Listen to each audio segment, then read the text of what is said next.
There are towns in the Alberta foothills where the land does the talking and the people learn early to speak less than they mean.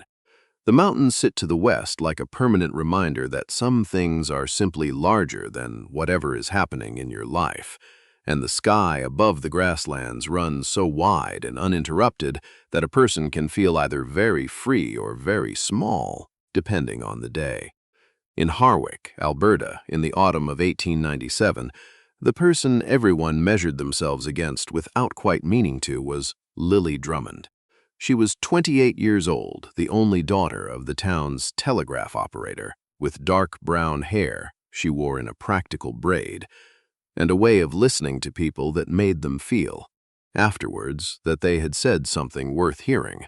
She ran the lending library out of the back of her father's office. 3 shelves of donated books, a log of borrowers kept in her careful hand, and an open door on Tuesday and Thursday afternoons that somehow became the kind of place people came when they needed to think. She was not performing warmth. She simply had it, the way some people have perfect pitch, without effort, without awareness that it was unusual. Every suitable man in the Harwick district had at some point worked up the courage to speak to Lily Drummond about something beyond books and weather. A wheat farmer from the North Quarter had brought her a jar of his mother's preserves and stood at the library door with the specific misery of a man who already knew the answer. A cattle buyer passing through had stayed 3 extra days and left looking considerably less confident than he'd arrived. The minister's son had tried twice, both times retreating to a careful friendship that was easier than the alternative. Lily had handled all of them with the same quality of kindness, genuine, unhurried, and entirely final. There was no coldness to refuse. There was no performance of regret. She simply was not available in the way they were hoping, and she managed to communicate this without making anyone feel foolish for trying. People had their theories. She was too educated for a small town. She was waiting for someone from the East. She had some private understanding with a man nobody knew about. None of them were correct. The answer was simpler than that and considerably more inconvenient, and it sat 4 buildings down the main street in the carpentry shop, owned by a man named Callum Birch. Callum was 34 years old and had come to Harwick 8 years prior with a set of tools, a letter of introduction from a carpenter in Calgary, and very little else. He was not the wealthiest man in town. He was not, by conventional assessment, the most remarkable. He was tall, with the kind of steady quietness that people sometimes mistook for slowness until they noticed that he never said anything he didn't mean, and that the things he built, doors, tables, window frames, a church pew set that the congregation still talked about, were made with a patience and precision that outlasted fashion. His hands were always slightly marked with sawdust. His opinions, when offered, were worth having. He and Lily had known each other for 6 of his 8 years in Harwick. It had begun practically enough. She had a shelf that needed reinforcing. He had been recommended, and the job had taken an afternoon during which they talked about books and weather, and the particular quality of Alberta light in October, and discovered, without making a fuss about it, that they could talk to each other easily. After that, he borrowed books. She recommended them with notes tucked inside. He returned them with comments in the margins, which she had initially found presumptuous, and then found she looked forward to. He looked at her the way you look at the northern lights, with the full understanding that they are extraordinary, and the complete absence of any notion that this was something you reached for. He came into the library on a Thursday afternoon in September for a novel she'd set aside for him, and found her reorganizing the highest shelf from a footstool, her attention entirely on the problem of fitting 7 large books into a space sized for 5. "Afternoon, Lily," he said, the way he'd said it 100 times. "Afternoon, Callum," she said, the way she'd answered 100 times. He collected his book. He left. Outside on the wooden sidewalk, Bennett Hale, the wheat farmer, philosophical about his rejection by now, and generally good-natured about it, watched Callum walk out and shook his head slowly. "You know," Bennett said, falling into step beside him, For a man who makes his living reading the grain of wood so he doesn't miss anything, you have a remarkable talent for missing things." Callum looked at him with genuine puzzlement. "What things?" Bennett looked at the sky, the mountains, the middle distance, everywhere except at Callum. "Nothing," he said. "Never mind." But he was thinking about something Callum didn't know yet. That a man named Fletcher Kane had arrived in Harwick 2 weeks prior on railway surveying business, and had, in the course of that business, found occasion to visit the lending library on 3 separate afternoons. That he was staying at the Harwick Inn through the end of October. That he was educated, well-spoken, and from the look of things, in no hurry to leave.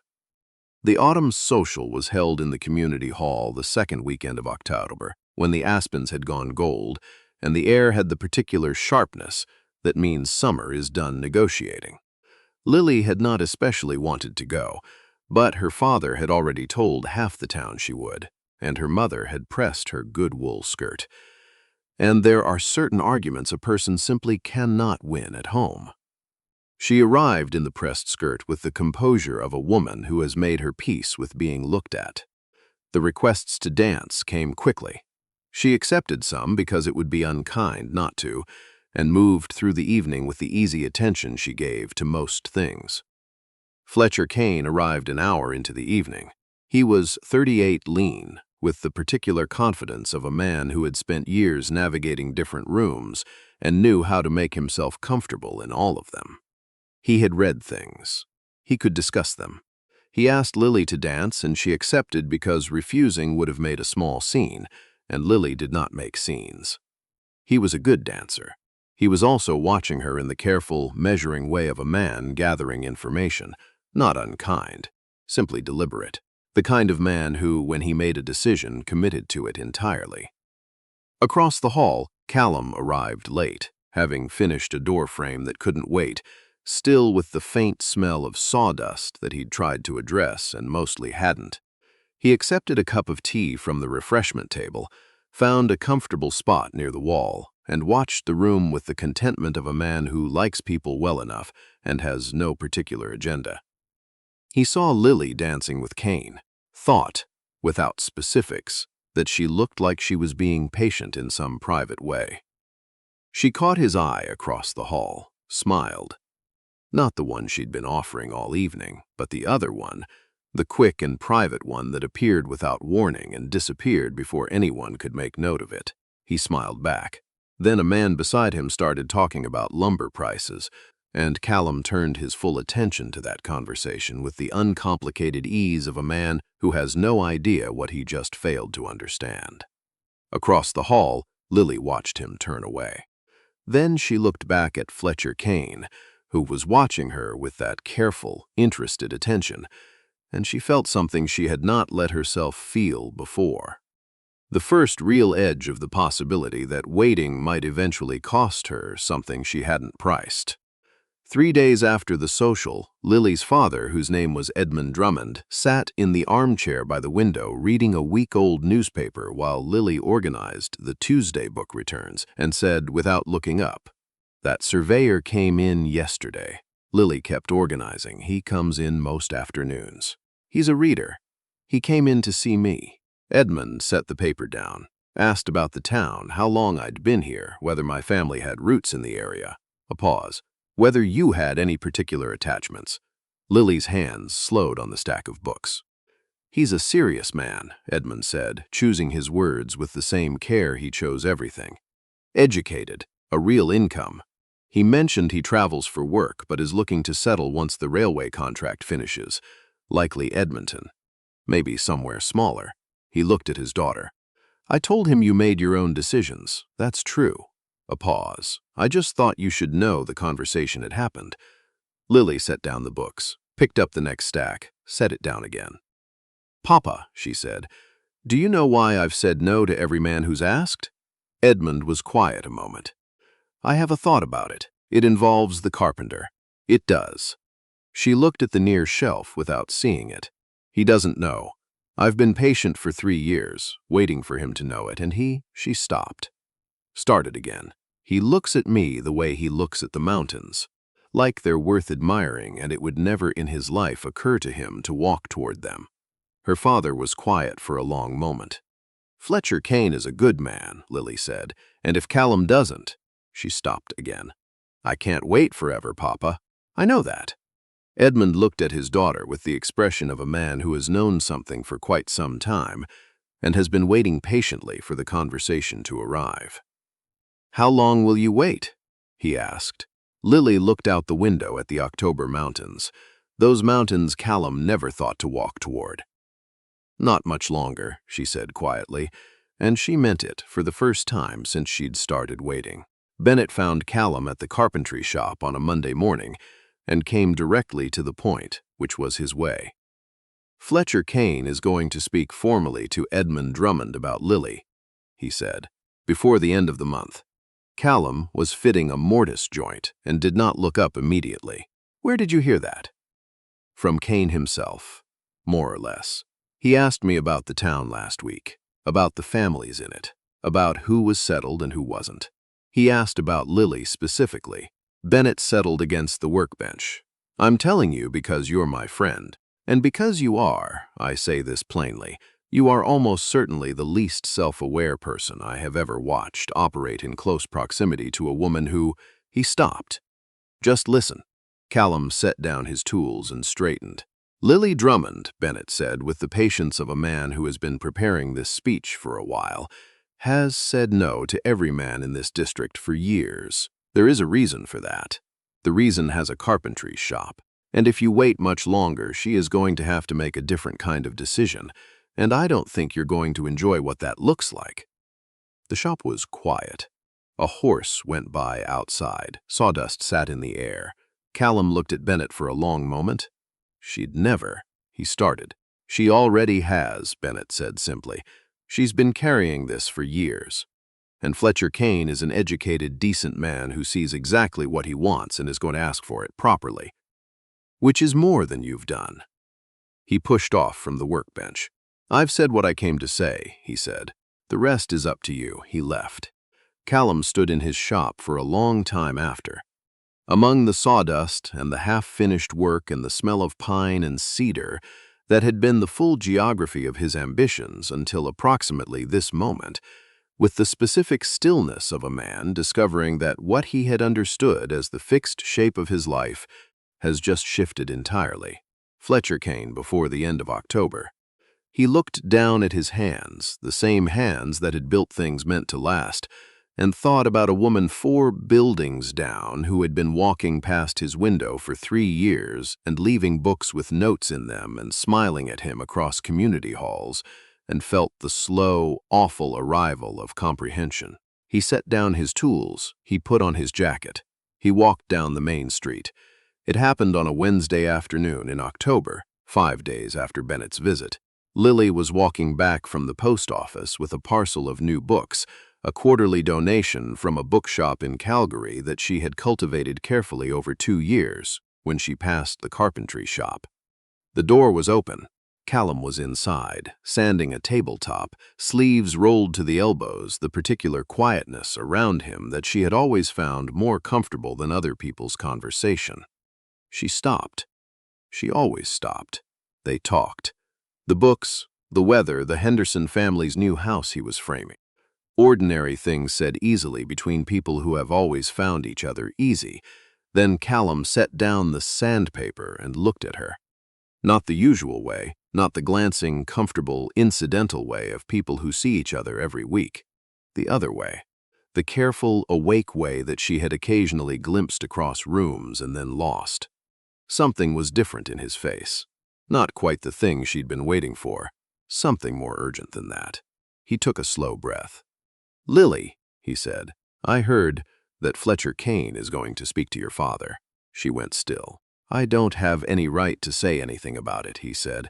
"I know that. I've had no right for a long time, because I've never said the thing I should have said." He looked at his hands, then back at her. "But I need to say something before you make any decisions. I should have said it a long time ago, and I didn't, because I convinced myself it wasn't possible, that it wasn't something I should reach for." The street was cold and bright. Somewhere down the block, someone was chopping wood, the sound carrying clean in the October air. "I love you," he said. "I think I have for years without letting myself know it. And I know that might not change anything. But I couldn't let Kane." He stopped. "I couldn't let you think nobody saw you. Because I see you, Lily. I've been seeing you for years.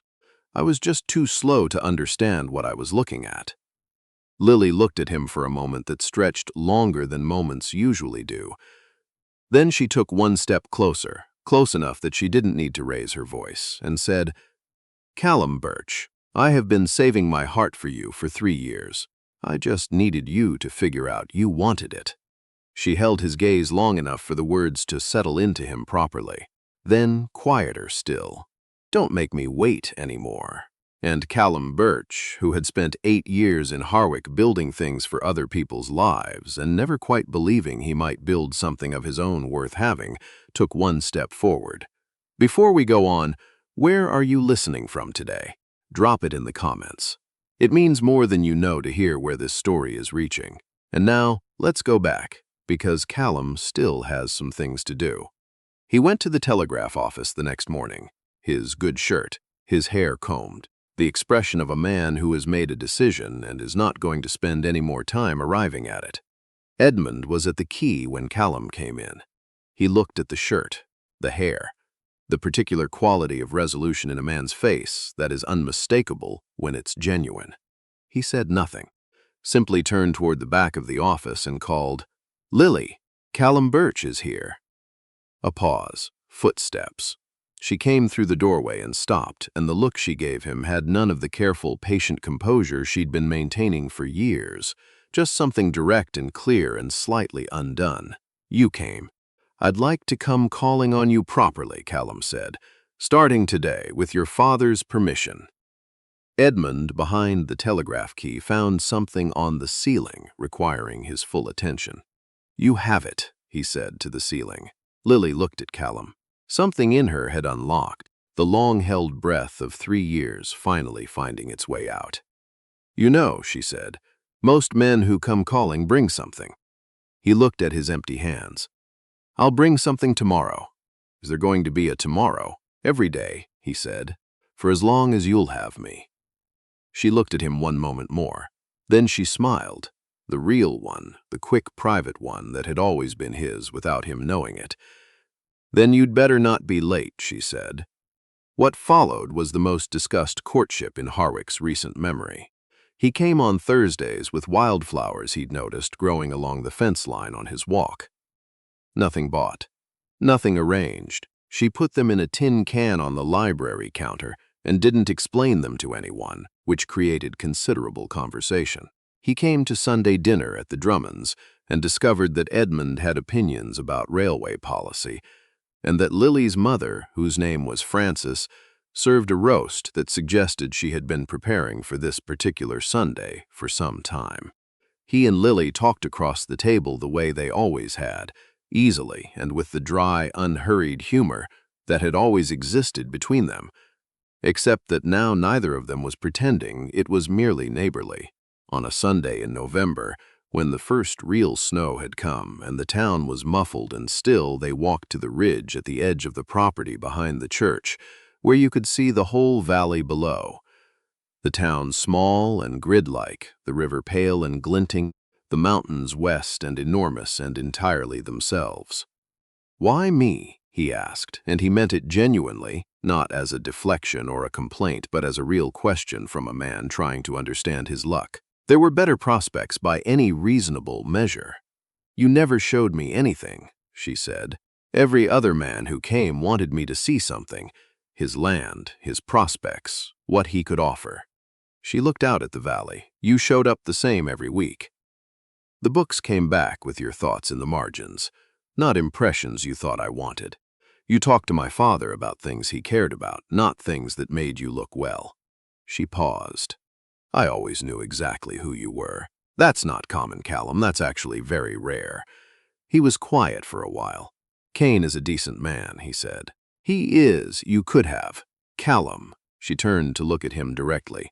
"I waited for you, not because I had no other option, because you were the one I wanted. Don't make me explain that more than once." He looked at her, at this woman who had held something steady for 3 years and offered it to him without conditions or complaint. He felt the particular gratitude of a man who understands, fully and without softening it, what almost didn't happen.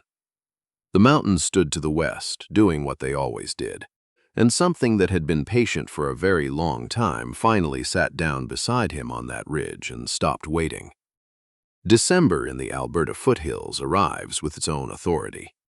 The cold is not a suggestion. The snow on the high peaks has long since come down to the lower ground, and the nights run long and sharp-starred and entirely serious. He asked her on a December evening outside the telegraph office after the community Christmas concert. He had his grandmother's ring in his coat pocket, a simple gold band, clean and plain and well-made, which he had carried for 2 weeks because he'd been waiting for a moment that felt honest rather than theatrical. He stopped on the steps and turned to her.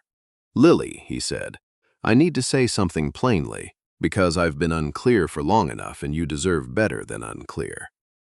She looked at him. Her eyes were steady in the cold evening light. "I love you," he said. "I have for years, which I am aware reflects poorly on my pace of understanding. But I know it now the way I know the things I'm most certain of. The way I know whether a piece of wood will hold weight or whether a joint is going to last. And I would like very much, if you're willing, for you to be my wife, even knowing you'd be taking on a man who was slow and is still working out how to make up for it." Lily looked at him for a long moment. "Callum Birch," she said, "that is approximately the least poetic proposal in the history of this province. I know that. You couldn't have added one sentence that didn't sound like a structural assessment. I genuinely could not." The December wind came through the empty street. The concert sounds had faded. The stars were out, the Alberta winter sky doing the thing it does when the air is cold enough, looking closer, somehow, than usual. "Yes," she said, simply, quietly. After 3 years of patience, the word that had always been there, waiting for the right moment. He put the ring on her finger on the telegraph office steps, and she looked at it the way you look at something you already know. Not foreign, not new, just finally, completely yours. They were married in February between the deep cold and the first tentative suggestion of spring.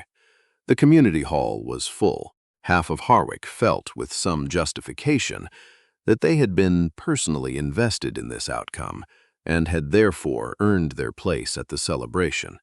Bennett Hale in the second row was observed to be considerably more emotional than a man who claimed to have no opinions about other people's romantic situations had any right to be.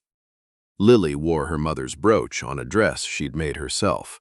She walked toward Callum with the unhurried certainty of a woman arriving somewhere she had always been heading. Callum stood at the front of the hall and watched her come, and felt, with sudden and complete clarity, how close he had come to missing this. How a man could walk past something extraordinary every week and fail to understand it. How Fletcher Kane had been days away from speaking to Edmund. How one more month of his own comfortable blindness could have rearranged everything. He was not going to waste a single day of it, they said their vows. They meant them without qualification. The years that followed were good ones, built on the solid and unglamorous foundation of two people who genuinely liked each other and never stopped finding the other one interesting. The carpentry shop grew. Lily kept the library going and expanded it over the years. More shelves, more donations, a reading circle that met on Wednesday evenings and ran for decades. She also, in the first year of marriage, reviewed Callum's accounts and discovered that he had been undercharging for his most skilled work by a margin that made her set down her pen and look at him with an expression he would come to recognize. "You were undercharging for the church pews," she said. "I know. You built those pews. They'll outlast everyone in this town. I know. We're correcting this." He did not argue.